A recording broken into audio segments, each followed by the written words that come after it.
Because yeah, I really I took a week off. I was just really exhausted. You could have told from the week before that, which was just mind-boggling, and I'm still feeling a little less than running at full power anyway. So let's have a look at some of the questions here on the comments in Facebook, and we'll see what we can make out of this thing here. We can make a nice hat.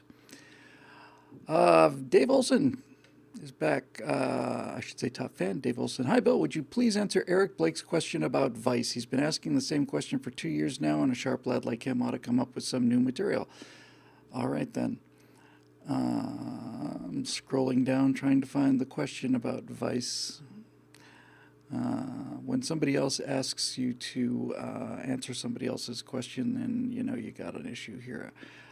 It'll appear in the comments section since I think he's watching live. Let me have a look here.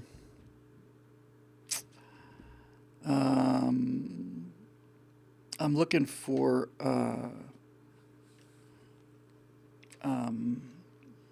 what that actual question is. So give me a moment here. And let's see. There's a bunch of them here. I'm just trying to find which one has anything to do with Vice.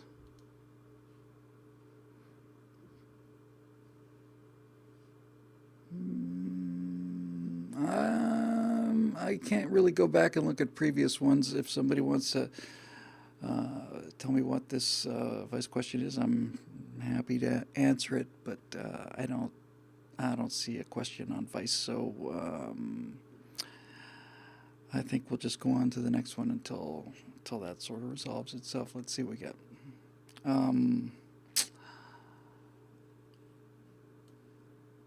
Yeah, Dave Olson again in number 2 slot. Now hang on. There's 4 replies to that. Let's see what it is. I just posted a new one. It's a Vice question.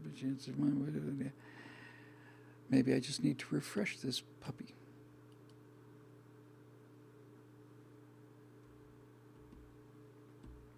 Let's try that.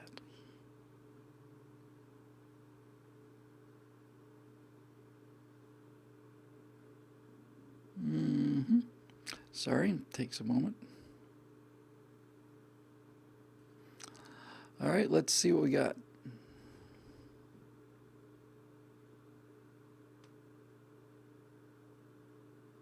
I still only have 4 questions there. I don't see it. So hold on.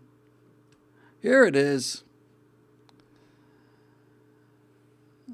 All right, so greetings, Bill. Watching 2018's Dick Cheney film Vice, I found it of 2 minds.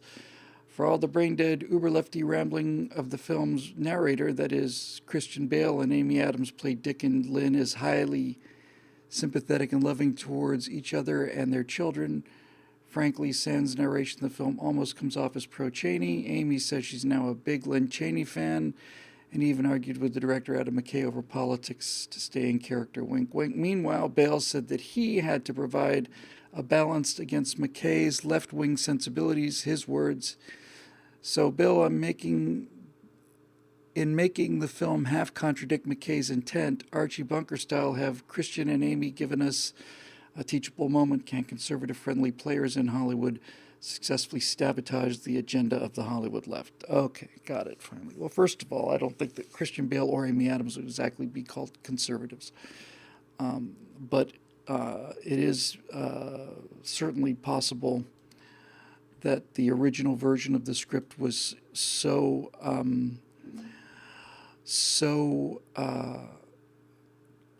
you can become so biased that it's simply just not even worth doing, becomes embarrassing. And that seems to be possibly the case. I didn't see the movie. I didn't have any particular desire to see the movie. But to the bigger issue, something's going on out there. Something wonderful. Things are really changing out there fast in terms of the speed of politics, changing fast, and fast in our favor. And it's it's accelerating, it's snowballing. It's kind of something feels like it's reaching a tipping point. Um, I've been talking about us being past peak progressivism for 2 years now, and I've been talking about people not wanting to buy progressive values, even if you wrap them in Star Wars, for a year and a half, and the anger out there at the left and so on for having ruined all these franchises, which has turned from anger to sheer, almost like a nihilistic abandonment of everything. It's just the attitude now is fine. You managed to kill them all. Good for you. Hope you're proud of yourself. Doctor Who, all this other stuff. Um, and then Bernie starts with the surge, but the surge is only because of how weak Biden is. Biden numbers were so poor because of the way the first three, the caucuses and all that were set up in New Hampshire. And then Biden comes roaring back. People say the stock market drop was about COVID-19, but much better evidence, especially considering the rebound, to say that the reason the stock market had the biggest drop in history last week or 2 weeks ago, whatever it was because Bernie Sanders looked like he was going to be the president of the United States nominee for the Democratic Party. Once Biden came roaring back after South Carolina, that spike, the drop disappeared, and after Super Tuesday, it got the biggest one-day gain in history. So the market is saying they don't want socialism. The people are saying they don't want socialism. If you're going to rally to Joe Biden, I mean, Biden, in his current state, Biden, you got nothing. I saw a Roger Simon article, and there wasn't anything in there that was so much like really, surprising or new. But the title of it actually did kind of focus things. And he said, is Milwaukee, the Democratic National Convention in Milwaukee, going to be the end of the Democratic Party? Because I've been saying that it is. That before the primaries even started, before the candidates even got on stage, right after 2018 election, with AOC going out and marking out this far left territory, it's been clear to me that the Democratic Party has a fundamental divide in it between the social justice crowd and the former blue collar crowd, and they can't have both. They're very, very, very different. The closest thing I could think of to an analogy on the Republican side would be if the Republican Party were to basically go down the road that was threatened by Pat Buchanan. And a lot of this was made up too. I'm not accusing Buchanan of anything. I'm just telling you this is the vibe. If the Republican Party were to basically say that the Republican Party is a Christian party, and that the goal of the Republican Party is to create a much stronger Christianity in America, to bring that the entire political purpose of not the moral underpinning, the political purpose of the Republican Party was to make America a Christian nation. If you'd had that situation on the right in America, you'd have the same kind of situation that the Democrats have now. If the Republican Party were to say, well, let me rephrase that. If there were two candidates for the Republican Party, and one of them was saying that we have to make America a Christian nation, then those people would have enthusiastic support, and then other Republicans would say, well, I certainly don't agree with that. But does that mean I vote for Bernie Sanders or Joe Biden or Barack Obama? It locks you out of your own party. And socialism has always been kind of the religion of the left-wing policies, with a more socialistic view of America than right-wing policies. Have always been kind of the religious guiding line of the left, and the way that Christianity is kind of the moral underpinning of most people on the right. But no one is on the right is saying this needs to be official policy, that we're going to make America a Christian nation. But Bernie Sanders is saying to the Democrats, the goal of the Democratic Party will be to make America into a socialist nation. And that leaves a lot of Democrats in the weeds. And look, elections are almost exclusively powered, given the state of politics in this country, and it's been. I mean, I voted for Donald Trump in 2016. I'm going to vote for him in 2020 with a much higher level of enthusiasm and confidence, only because I didn't know what I was getting in 2016, but I knew what the alternative was. There are many people out there who believe Donald Trump was the guy from the beginning, and to those people have my high respect. But most of the time, people are more motivated by voting against somebody than voting for somebody. And this is why the California results are so phenomenal. If it turns out, well, here's some things we can just state with certainty. Donald Trump is going to be the Republican nominee.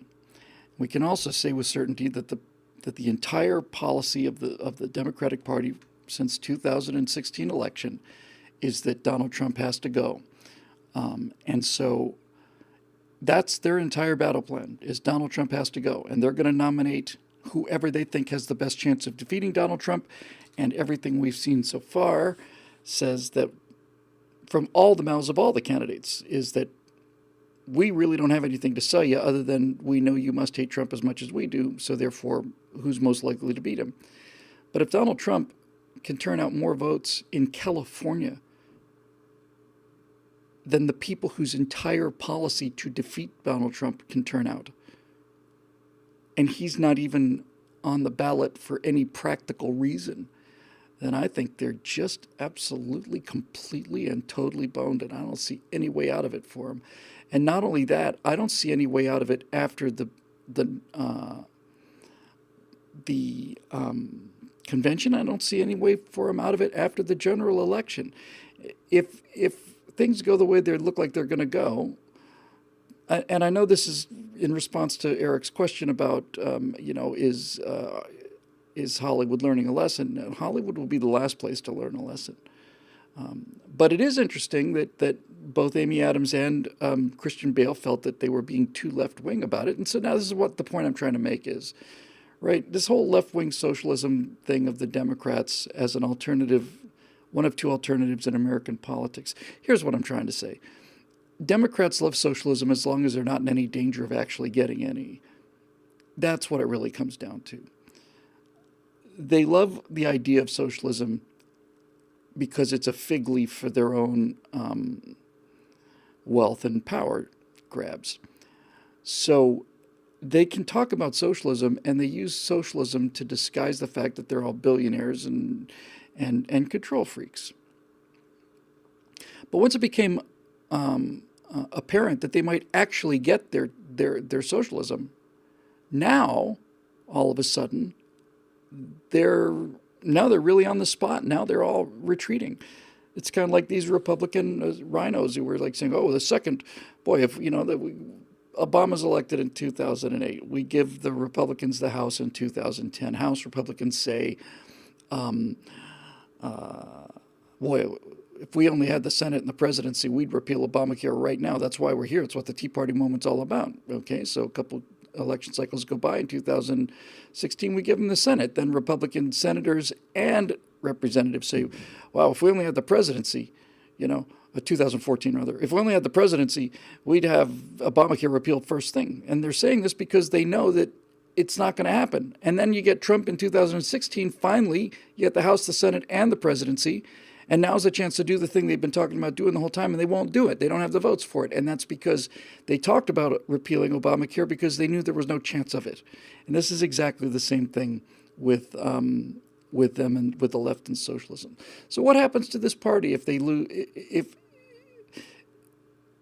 it's, look, it's either going to be Bernie, Biden, or the person who replaces Biden when Biden can't remember his name. So what happens? if Bernie gets the nomination, which seems exceedingly unlikely, they're going to lose 50 states, and they know it. And if Biden gets the nomination, Bernie supporters are not going to jump on board the Biden bandwagon. Bernie Sanders could give a 3-hour speech talking about how every single Bernie supporter he has needs to go out there and vote for Biden, but they won't do it because Bernie supporters are not angry at Trump. They're angry at the establishment. Bernie supporters are powered by a desire to burn down the establishment. And if Bernie's not on the ticket, then Joe Biden is the establishment. They're not going to come out for Biden. So the party's going to lose half of their vote either way, and the Republicans are on fire after the impeachment thing. It's going to be a landslide. So what happens though?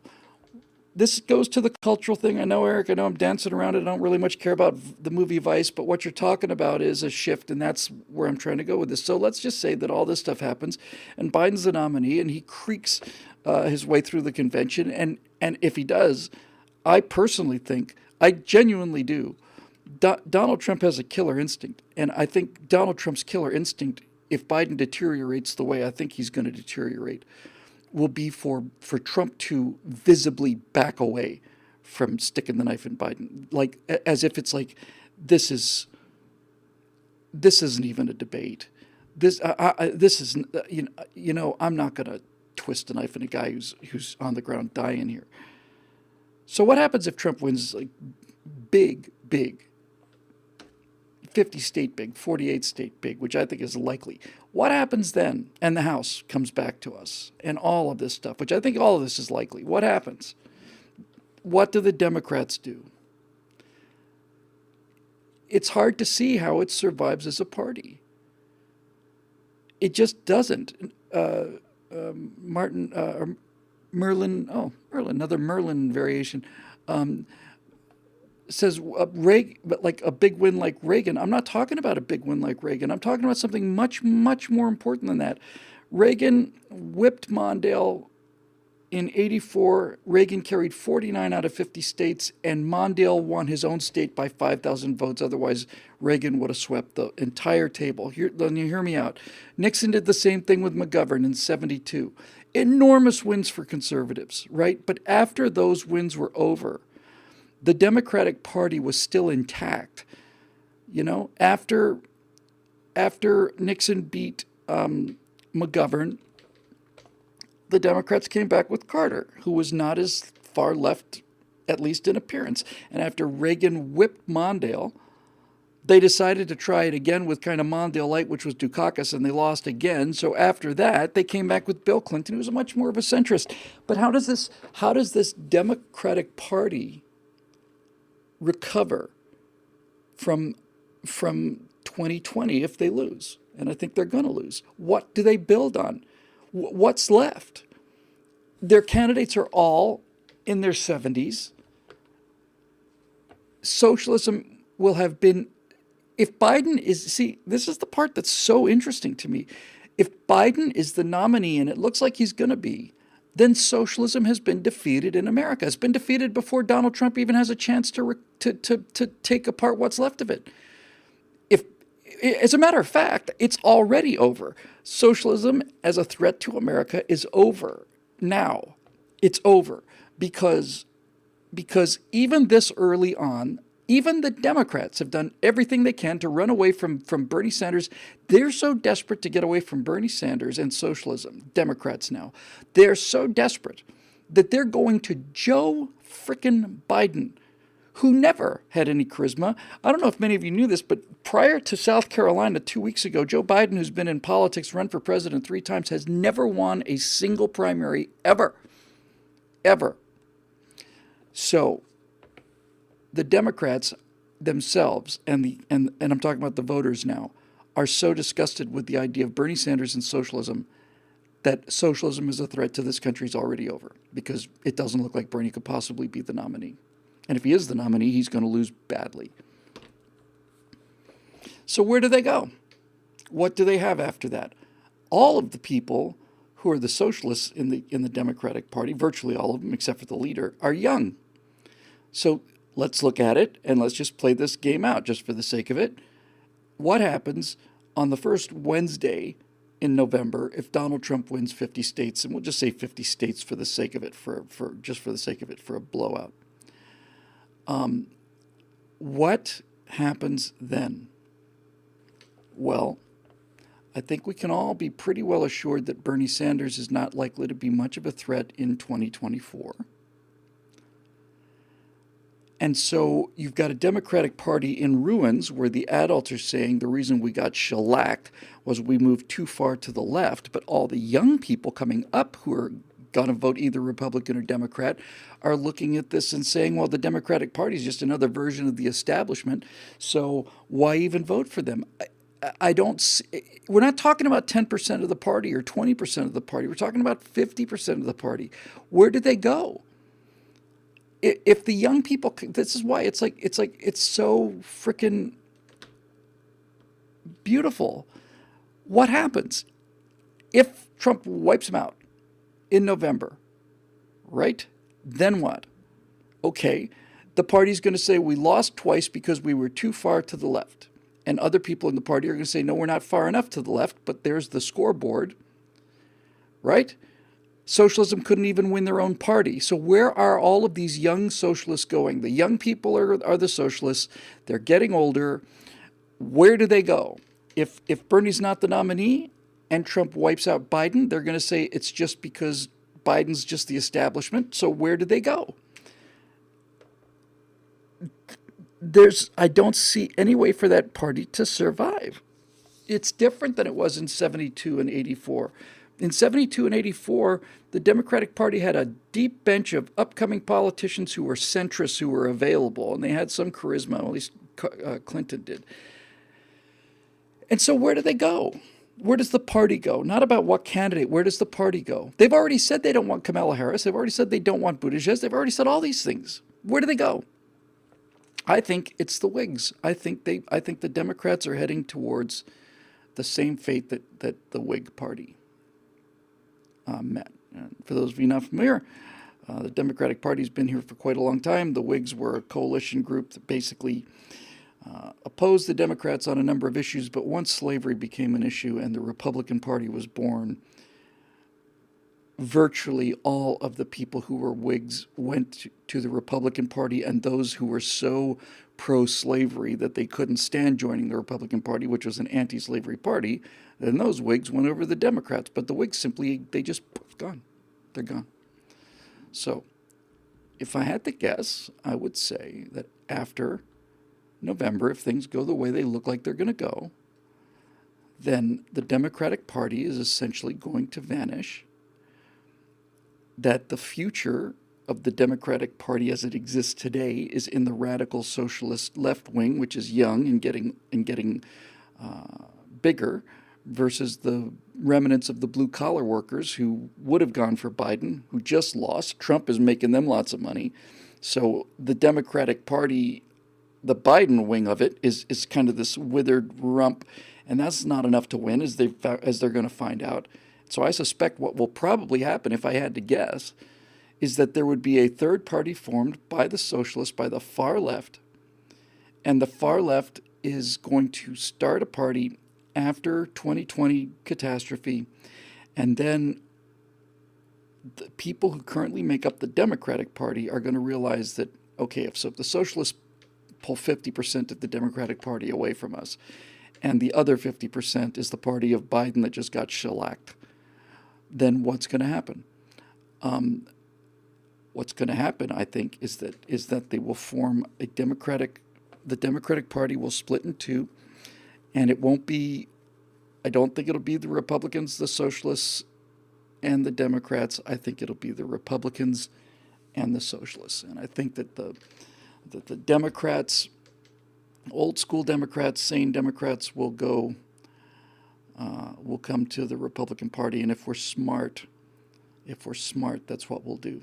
But I don't see the Democratic Party becoming more socialist after 2020. The reason they're going to get shellacked is because they've gone so far to the left already, but you can't convince the left-wingers about this, so they're going to go off and start their own party. If the situation were reversed, as we said earlier, if the Republican Party had decided that 50% of its population, of the Republican Party, and the young population, the passionate part of the population, the vocal part of the population, and the growing part of the population, was saying we need to have the Republican Party mission be to make America a fully Christian country and everyone in America will be Christian. If that happened and that party lost, what do you suppose we would do? The people who passionately believed in this would not suddenly disappear. That's where the passion is, and they're younger and their demographic is growing. They'd start the American Christian Party. And then that would leave the Republicans, assuming that the Democrats were united behind somebody like centrists like Bill Clinton or something like that, then Republicans would have a choice of saying, well, do I join the party of that's determined to make America fully Christian? I'm opposed to that on all kinds of different philosophical basis, even though I'm a Christian myself, let's say. So what do? Do I join them? No. Do I stay in this party that's half a party that can't win anymore? And we don't have a parliamentary system, so it's not like they can form a coalition with us. No. I guess the only chance left then is to go to the Democrats and try to make them more conservative. I just don't know what else to say. Talek says Republicans need to focus on liberty and individualism. That's exactly correct. And it's not just vague things like liberty and freedom, and I know they're the most precious things there are, but they're vague concepts, and more than anything, they've been tossed around so many times that they've basically lost their meaning. Well, we represent freedom and liberty, and no, the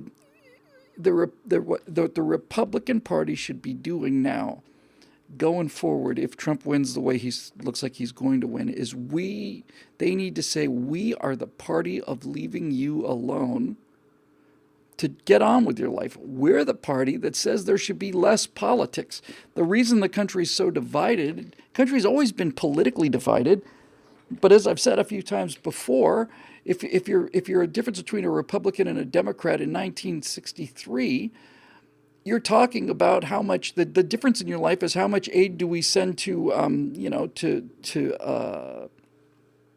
Kenya, and do we want a 22% tax rate or a 19% tax rate? Those are the difference. It's when the progressives decided to push politics into everything, sports. Your daughter who's in high school, who's on the high school track team, is now going to win or lose that election based on politics, national, federal level politics. Her ability to spend her Saturday afternoon in peace is now going to be determined by the politicians in Washington. That intrusion of politics into every aspect of human life, what size soda you can order, thank you, Mayor Bloomberg, you Republican, you, all of it. Here's what you have to do. Here's what you have to do. Here's what you can't do. Everything that is not mandatory is forbidden. The Republican Party needs to say, listen, we believe that government should be as small as possible because we think everybody should be left alone. Here are the things that we think government should do: defend the country and 3 or 4 other things, and then that's it. And then that way, you're not providing the ideology, and I know this is kind of going a little out on a limb here, but I'm kind of thinking this through as I go along. The ideology of the Republican Party should be, of conservatism, really, the ideology of the Republican Party should be, we don't have an ideology. We don't have we don't have an agenda to force on you. We think you should live your life the way you want to. And we think that the smaller the government is, the less other people are telling you what to do. And then we can all agree to disagree, because if you think one thing about politics and I think something about politics, that's all fine, but it doesn't matter because it's not going to affect whether or not your daughter has a chance to win her track meet. And it doesn't matter because it doesn't affect whether or not somebody's going to tell you what kind of a size of a Coke you can have. Just get it out of our lives. And then disagreeing with each other, we won't have to fight to the death over political issues because it's not going to matter in our lives. People are fighting to death over political issues because they're fighting to death over whether or not their 4-year-old kid is required to take a course on transgenderism in kindergarten by law. That's what this whole thing's about, is about the politicization of all of our lives. And so, yeah, let the socialists and the progressivism is the Progressivism is the philosophy of control. It's the philosophy of controlling large groups of people who live in cities. It was basically invented in the late 1800s, had most of its power in the early 1900s, and was a product of a second wave industrial era concentrated central manufacturing top-down structure, and this appealed to them. So that's what progressivism is all about. Progressivism cannot survive in an agricultural society, and it can't survive in an information age society. It can only exist in between those two. That's second age, and that's what progressivism was. And clinging to it is not possible. They can't do it. This is why I'm feeling better every day. We did a show, again, delayed a little bit because of the time we lost, but Steve Green's topic on Right Angle this week is a California Bill AB 5. It's the bill that requires that if you, for example, if you write 35 articles, if you write 34 articles and you submit them to any publication, newspaper, online magazine, you get paid for them. You submit them to Instapundit and get paid for them. You do 35, you can be an independent contractor. You do 34, you can be an independent contractor. You do 35, and now Instapundit has to make you a full-time employee, and they have to pay your health benefits and all the rest of it. And they're essentially eliminating the gig economy. So what they're saying is if you're a drummer for a band and you play, let's say every Thursday or every other Thursday or once a month at Hard Rock Cafe or Joe's Tavern, better example, if you're a drummer in a band and Joe's Tavern pays you to come and be a drummer 2 times a month, under this law, AB 5, you'd have to be an employee of Joe's Tavern. Joe's Tavern would have to pay you and your health and retirement benefits, and you'd have to do withholding and all the rest of it, all of it. And the reason they want this is they want to maintain that kind of control. They also want the money. And as I pointed out, what they really want, the reason they hate the gig economy is because if you're a 1099 employee, you have to write a check to the government for your taxes. It's not withheld. Government withholding your money is the reason that we're in this trouble. Of all the things I could change, even more than the 17th Amendment, I would eliminate payroll withholding, because these criminals have figured it out now, and they've figured out the psychology of it to the point. How many of you know? How many of you people not only know, how many of you feel this way yourselves? Don't blame yourself for this, not your fault. But how many of you are like looking forward to April 15th because you get your tax refund? Or how many people do you know that are looking forward to April 15th because you get your tax refund? Hey, I just did my taxes. Looks like I'm getting $1,500 back. I'm going to get a check for $1,500 come April. I can't wait to spend it. This you hear every single day. Every single day. I can't wait to get my tax refund. What does that mean? What that means is that because you're an employee, not an independent contractor, because you're an employee, you're looking forward to getting $1,500, which you perceive to be tax-free, because it is. Here's a check for $1,500. But what you don't see is that if you thought you were hired at $600 a week, you're paid, you think that was the deal. Okay, $600 a week, that's what you get paid. That's great. And every week you get your paycheck, and your paycheck is $437. And you understand this going into it. You're getting paid $600 a week, but the government is taking taxes out before you get your check. And so you get a paycheck of $437. And you plan your life around $437 a week, knowing that your taxes are paid for and taken care of. Okay, so far so good. But since you never touch the money, you don't realize it's missing. And what happens is if you're looking forward to your refund on April 15th, you're a person celebrating the fact that the government has taken $15,000 of yours, and they're going to give you $1,000 of it back, and you're going to feel like they're doing you a favor. And you're looking forward to it. But if you're on a gig-based economy and a 1099 employee, April 15th is the day, not where you get $1,500 or $1,000 back from your $15,000 in taxes. April 15th is the day. I know you're supposed to do this quarterly. Put that aside for a second.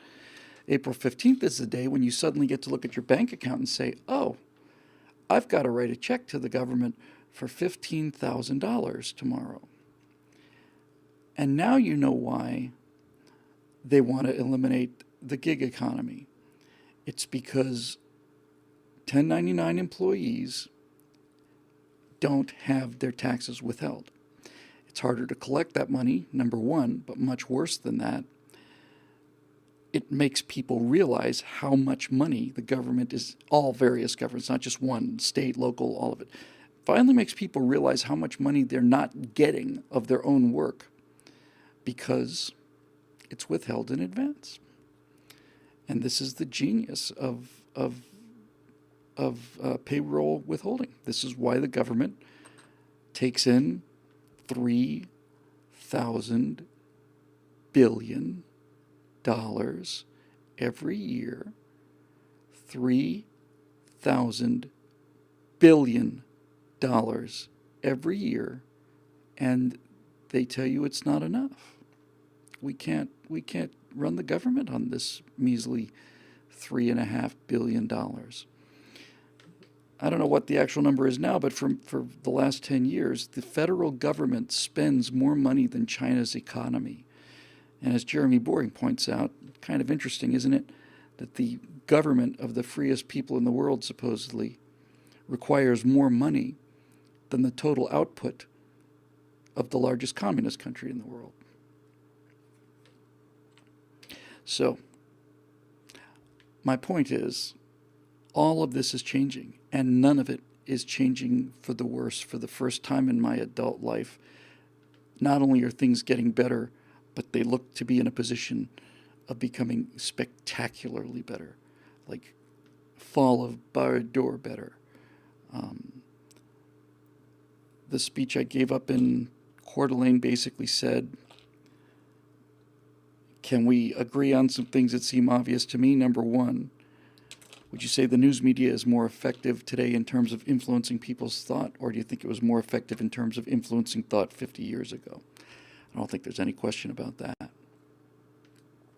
50 years ago, Walter Cronkite said that's the way it is, and people believe that's the way it is. There was no other news source. The bias that was built into the news 50 years ago was invisible. And so clearly the ability of the news media to influence Americans' thinking by determining what they get to see and don't see in terms of information is clearly much, much, much diminished today, because now people are aware of it, and now there's the internet and there's alternate means of finding out what's going on. Nobody would have known about Hillary Clinton's emails if it hadn't been for the internet. So certainly news media is not as effective as it was 50 years ago. Hollywood used to be beloved by everybody. Everybody loved Hollywood because you didn't know what an actor's political position was. Johnny Carson hosted The Tonight Show for, 27 years? Nobody really knew if he was a Republican or a Democrat. He didn't talk about it. He certainly didn't sell it. And all of these movie stars like Jimmy Stewart and all these people were revered. And even later, as he got into people like Clint Eastwood and so on, they're revered because nobody knew what their politics were. They appealed to everybody. 50 years later, no one's watching the Oscars, and nobody cares. And Ricky Gervais is getting up in front of these people and openly mocking them to their face and telling them nobody gives a damn about what you say about politics. No one cares anymore. And on top of all of this, no one's watching Hollywood movies anymore. No one's watching TV anymore. You can certainly say that Netflix and streaming services have got a couple of series that people are watching, but generally speaking, movies are far less lucrative than video games are.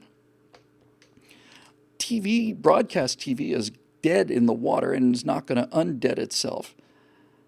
Almost everything I watch is user-generated content. I watch almost nothing but YouTube videos from other people who are just like me. So clearly, in terms of the left's ability to control the pop culture and influence how we think and vote that way, Hollywood and pop culture is far less influential than it was 50 years ago.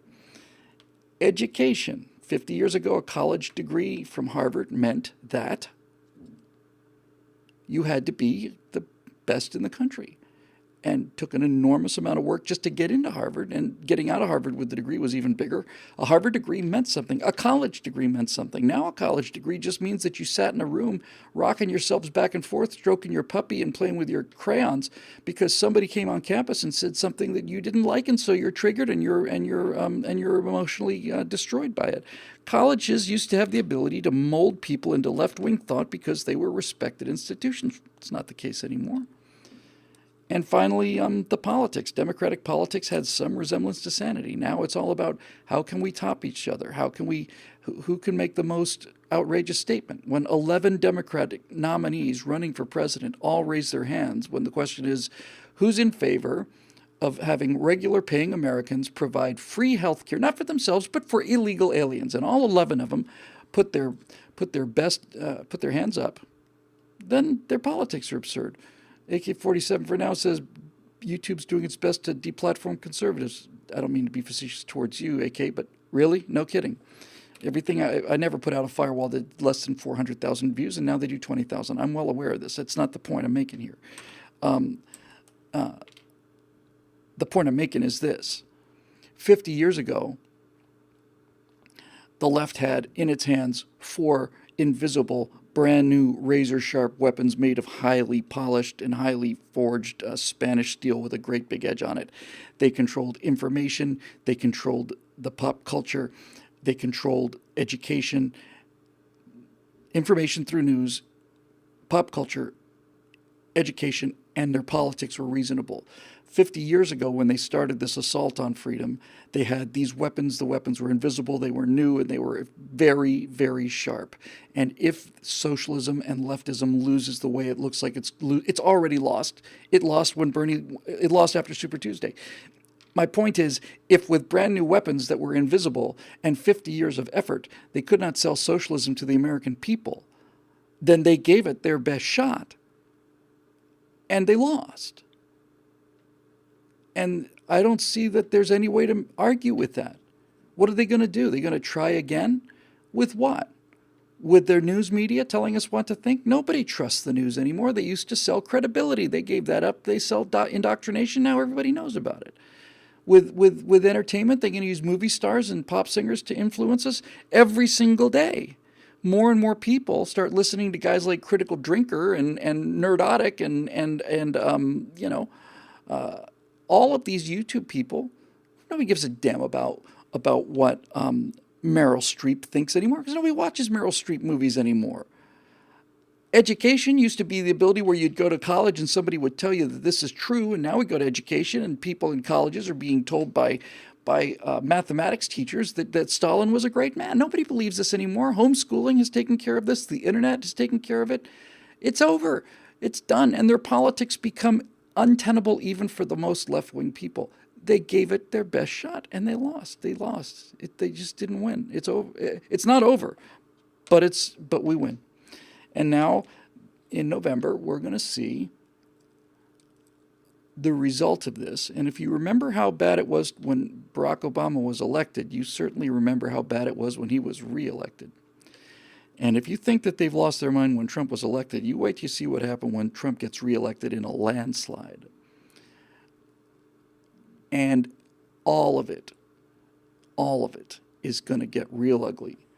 The point I made in that speech up there was that the Pacific War was not over after Midway, but after Midway it was won. The Japanese had Kito Butai. I did finally manage to read Shattered Sword. The Japanese had, as a fleet, this is important, when the Japanese put all 6 of their aircraft carrier decks together in Kito Butai, the Mobile Strike Force, that force of 6 aircraft carriers was unbeatable. But by the time you get to so they attack Pearl Harbor and they smash it. They attack the Indian Ocean campaign, smash it. They decide to peel 2 of those 4 carriers off for the Coral Sea. One of them is badly damaged. The other one doesn't have enough air crew, so they go to Midway with 4 out of 6 carriers. Well, their 4 carriers run up against 3 American carriers. And because of it was not exactly a well-coordinated attack, but because of this Japanese overconfidence and many other factors, now all of a sudden, Kito Butai, which is 6 fleet carriers, operating in action, unbeatable, They go into Midway not with Kido Butai. They go into Midway with 2/3 of it, 4 of the decks instead of 6. And when the Americans run 3 decks against their 4 decks, they lose all 4 of their decks. Once Midway was done, the battle for the Pacific was won. They had no chance ever again to win in the Pacific after Midway. And Midway happened 6 months into the war, happened in mid-42. So you had the rest of 42, you had all of 43, you had all of 44, and you had half of 45. And that's when the real dying occurred. The real dying occurred long after they had lost the war. So the left has lost this war, but the war is not over, and the real dying is going to come. When I say dying, I don't mean so much physical violence, because thank God, for some reason in history, we did manage to learn enough from our forefathers and our founders to realize that this time, the people who want to murder everybody when they lose aren't the ones that have the guns, and that's something. This time, it's the victims, the potential victims, the intended victims are the ones with the guns. So they're not going to have their bloodbath. So if you want to know what the future looks like for the country for the next several years until the Democratic Party disappears and we get another 20 years of socialists going back into their holes, because that idea will never die. As long as humans biologically produce people who are lazy and who are determined to tell other people what to do and envious, then we'll have socialist type people. They're never going to go away. But they can be, you can mow the yard. After that's over, I think what you can expect to see is big amplification of 2 things that we already see. On the political end, Nancy Pelosi tearing up Donald Trump's State of the Union speech is how the future is going to look when the Democratic Party elitists and the Hollywood elitists realize that it's over. We're going to see a lot more of that. We're going to see a lot more of the kind of, what's her name? I can't even remember her name.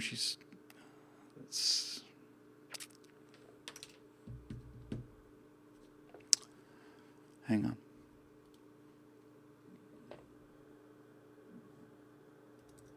Kathy Griffin.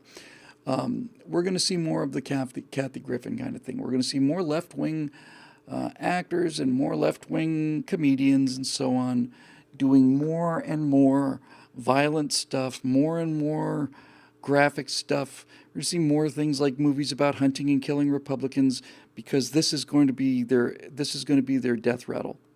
So the Japanese knew by let me rephrase that.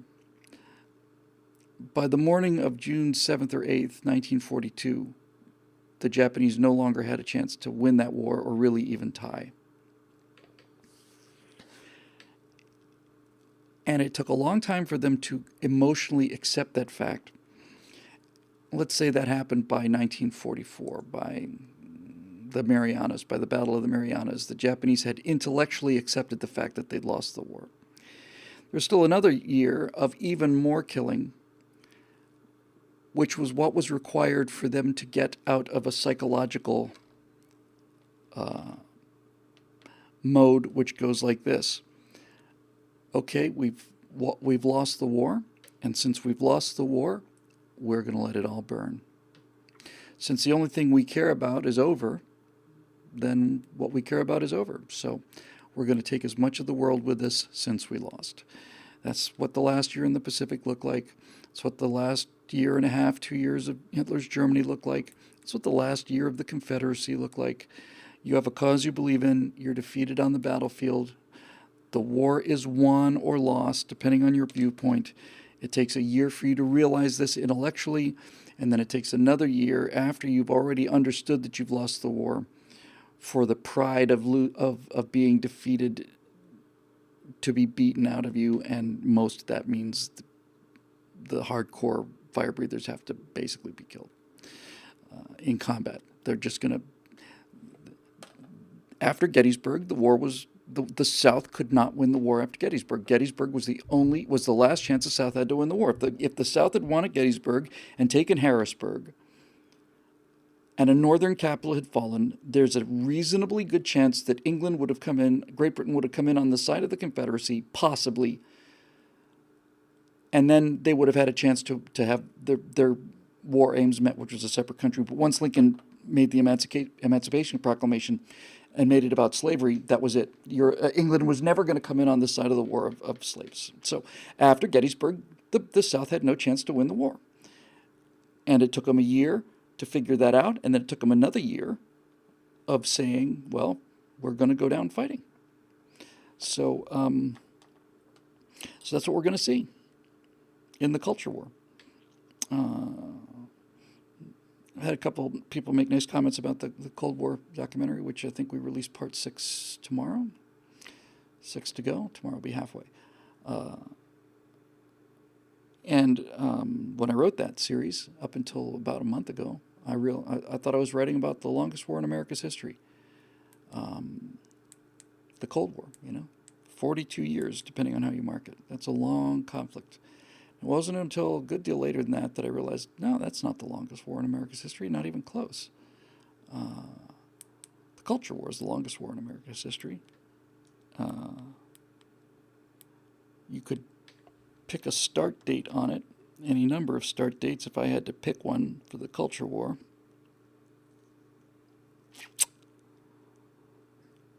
I would probably go with the end of World War I, when the Frankfurt School decided that they would make the socialist revolution not about the economy and the workers, but about the culture and the dispossessed. The whole Frankfurt School. That would have been, let's just say, 1920. That works out pretty well, doesn't it? We've been in a 100-year war now. The Culture War is 100 years old, and we won it. I was about to smile or say something, crow loud about it, but that's kind of suddenly struck me as just too big for that. It's too big for that. It took them 100 years. The first 25, 30 of these years, from 1920, it already weakened the government, and the progressive amendments and prohibition in the income tax and all this stuff. I was just laying the groundwork. But it's over. And I'm, a lot of it has got to do with the fact that the information age economy is not centralized. If there'd been no information age, we wouldn't be having this conversation. They would have won, but they didn't. So, there's in the comment section, they say now they're going to have to either die fighting or accept the fact that they got their asses handed to them, and they won't. Some people will realize this is not what the American people want, and they'll move on. But most of them won't. Most of the Bernie bros are going to look at this and say, all right, well, we tried democracy, and we lost. So now we're going to have to try something else. And when they realize that the people that they're going to try and go to war with are the ones with the guns, then they're going to say, well, if we can't have socialism in America, then there won't be any America. We'll destroy everything. We'll take it all down with us. That's the actual phrase that really should stick in our minds. That's really it. I don't know if Hitler said it verbatim. He certainly said things that were very close to it. But basically, that's what's coming to us now in the culture war. Now that the culture war is won but not over, their attitude, once it sinks into them, and it will sink into them after November, then their attitude is going to be, well, if we can't have our communist America, then we're going to take it all down with us. And okay, after Midway, the war was won, and all the real killing was yet to come. But it's that or lose, and it's just so sad that this is the way human beings are constructed. After Stalingrad, the war was lost for Hitler. That's when he accelerated the death camps.